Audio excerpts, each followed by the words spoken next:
जय श्री राधे। ओम नमो भगवते वासुदेवाय। बंधुओं, कैसे हैं आप सब? आशा है आप सब कुशल मंगल से होंगे। जय श्री राधे, जय श्रीमन नारायण।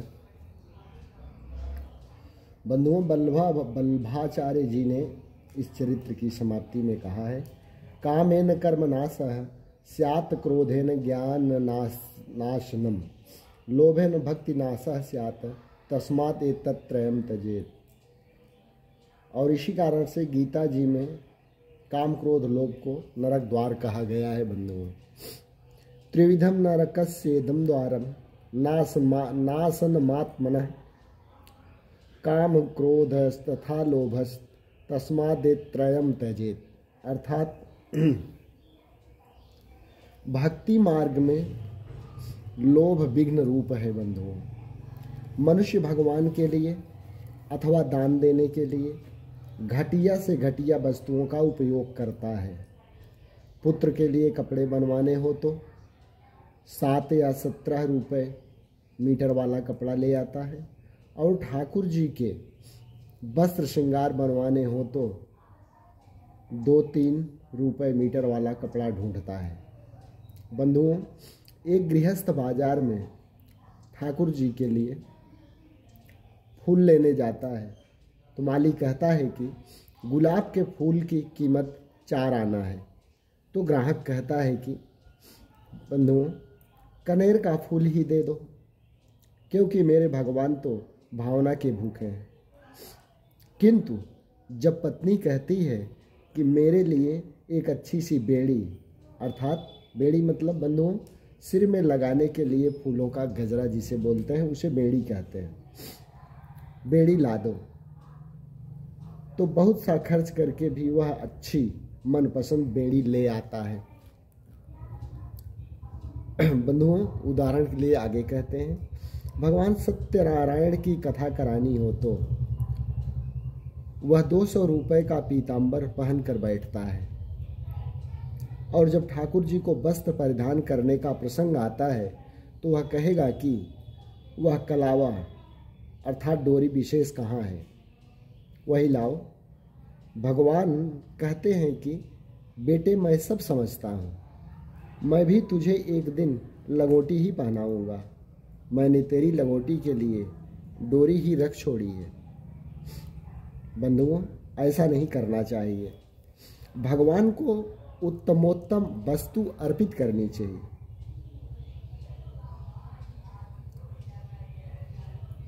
वैष्णवन की वार्ता में संत जमुना दास जी भक्त का एक दृष्टांत है। बंधुओं, एक बार वे ठाकुर जी के लिए फूल लेने के लिए बाजार में निकले। माली की दुकान पर एक अच्छा सा कमल देखा। उन्होंने सोचा कि आज अपने ठाकुर जी के लिए यही सुंदर कमल ले आऊं। उसी समय वहाँ एक यवनराज आया जो वेश्या के लिए फूल लेना चाहता था। जमुना दास भक्त ने उस कमल फूल की कीमत पूछी तो माली ने कहा कि 5 रुपये हैं साहब इसकी कीमत। तो यवनराज ने बीच में ही कह दिया कि मैं इस फूल के लिए तुम्हें 10 रुपये दूंगा, तू यह फूल मुझे ही दे दो। तो उस जमुना दास भक्त ने कहा कि बंधु, जमुना दास भक्त ने कहा कि फूल तो मेरे भगवान को ही चाहिए। जमुना दास जी ने कहा कि मैं 25 रुपये देने को तैयार हूं इस फूल को, फूल मुझे ही देना। बंधुओं, इस प्रकार फूल लेने के लिए दोनों के बीच होड़ लग गई। होड़ लग गई मतलब शर्त लग गई। यवनराज ने 10,000 की बोली लगाई तो भक्त जमुना दास ने कहा कि 1 लाख। बंधुओं, वेश्या के लिए यवनराज को वैसा कोई सच्चा प्रेम नहीं था, केवल मोह था।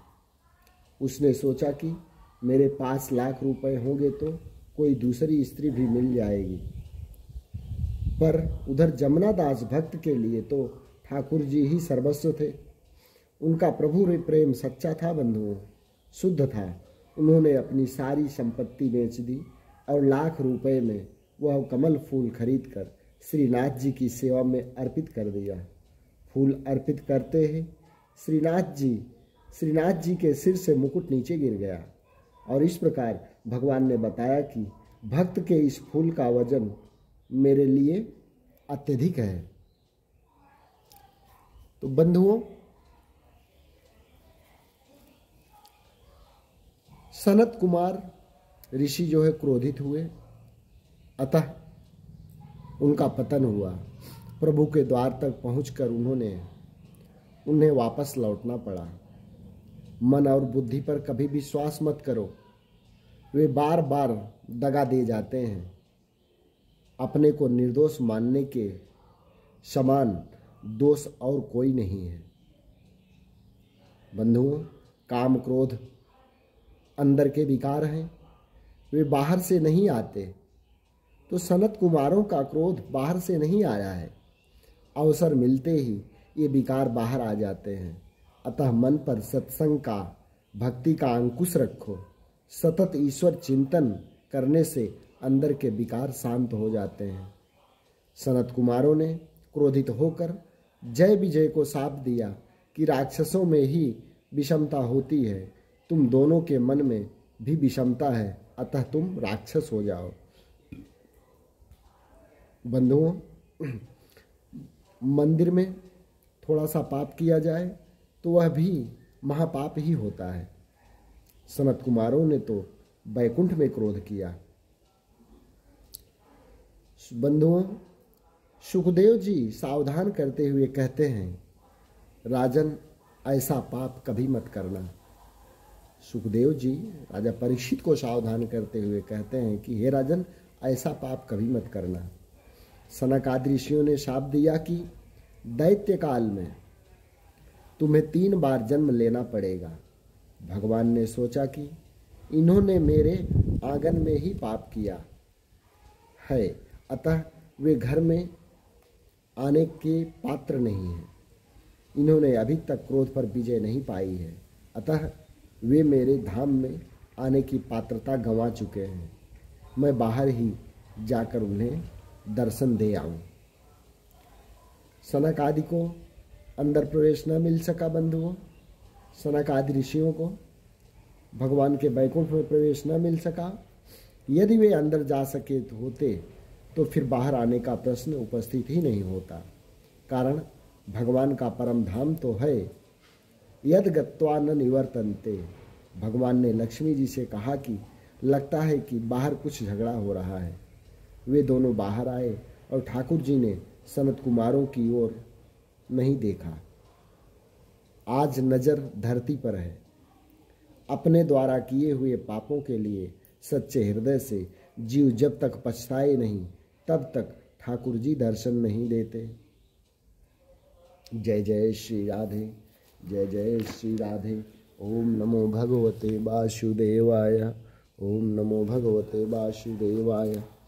बंधुओं, लोग अपने को वैष्णव कहलाते हैं, किंतु पाप करना नहीं छोड़ते।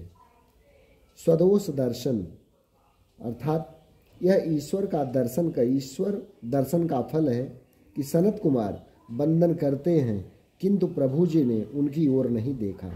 दोनों ऋषि भगवान से क्षमा याचना कर रहे हैं कि प्रभु ने कहा कि भूल तुमसे नहीं हुई, तुम्हारा अपमान मेरा अपमान है। तो बंधुओं, ब्राह्मण भगवान को प्रिय हैं क्योंकि वे भगवान की पहचान कराते हैं।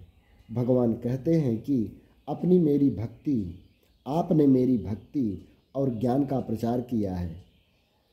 ब्रह्मा लक्ष्मी से भी मुझे मेरे भक्त अधिक प्रिय हैं। भगवान बंधुओं बाड़ी चतुर हैं। लक्ष्मी जी को कहीं बुरा न लग जाए, इसलिए सोचकर वे फिर कहते हैं कि यदि भक्ति अनन्य हो तो वह मुझे प्रिय नहीं है। लक्ष्मी जी की भक्ति अनन्य है, वे निष्काम भाव से प्रेम करती हैं, अतः वे भगवान को विशेष प्रिय हैं। तो भगवान कहते हैं कि निष्काम भक्ति मुझे अतिशय प्रिय है। यदि लक्ष्मी जी को भी भक्ति निष्काम न हो तो मुझे वे भी प्रिय नहीं लगती। चंचल लक्ष्मी ठाकुर जी के चरणों में स्थित हो जाती हैं और तुलसी जी राधा जी का स्वरूप है। तुलसी विवाह का तात्पर्य मतलब बंधुओं जीवात्मा और परमात्मा का विवाह ही है। सनक आदि ऋषि सोच रहे हैं कि हमारी प्रशंसा तो बहुत की जा रही है, किंतु हमें धाम के अंदर तो बुलाते ही नहीं हैं। हमें अभी तपश्चर्या करने की आवश्यकता है। अभी तक हमारा क्रोध नष्ट नहीं हो पाया है। और वे ब्रह्मलोक में पधारते हैं। जय विजय को सांत्वना देते हुए नारायण भगवान ने कहा कि तुम्हारे 3 अवतार और होंगे। जय श्री राधे, जय श्रीमन नारायण। ओम नमो भगवते